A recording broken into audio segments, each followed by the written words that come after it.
او څومره چې انسان الله رب العزت ته نږدې وي، څومره الله رب العزت ته خوښ وي، څومره الله رب العزت ته مرتبه نږدې وي، په هغه عمره په هغه باندې امتحانونه ډېر زیات مشکلات او دا دې نه راځي چې زه دغه دا خفه کوم.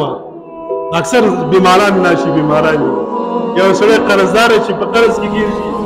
یا یو نور یو مشکلات کې ګیر شي نو دې ته خفه کېږه نه دې ته پریشانه کېږه. دا خو د الله ته طرف وي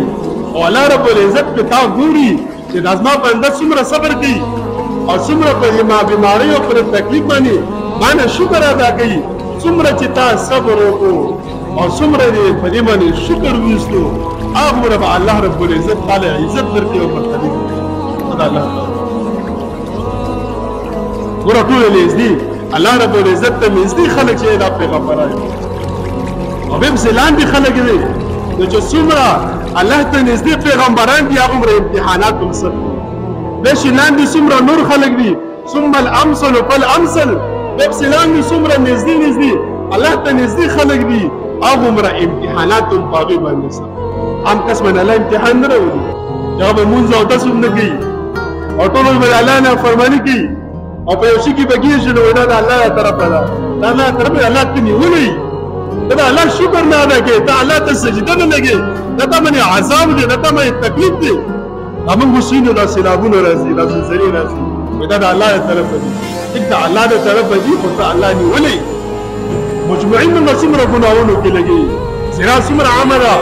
دوکه څومره عامه ده، شراب څومره عام دي او دروغ موږ څومره ډېر زیات وي، غیبت کې موږ یو قسم نه معاف کوو عذابونه نه راځي. خو عذاب دی امتحان بېل څیز وي،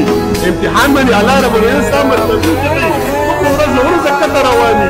ورځ ورځ د دروغو د وجې نه د ضلالت طرف ته روان دي. دا ولې موږ مجموعي ګناه کې مبتلا یو او چې کله یو انسان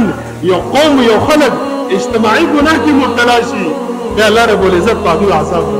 تباهي پرېږدي. وحید حال یې دا دی د هر څه نه د ایستلو د تصدیق کېدګر سره د خپلو ګناهونو توبه وباسي، د استغفار کثرت وکړي، بیا به الله رب العزت معافي کوي او دا ګناهونه پرېږدي. دا قصد وکړي، دا اراده وکړي یا الله دا کوم ګناهونه ما کړي زه د دې نه د زه د کومې نه توبه وباسم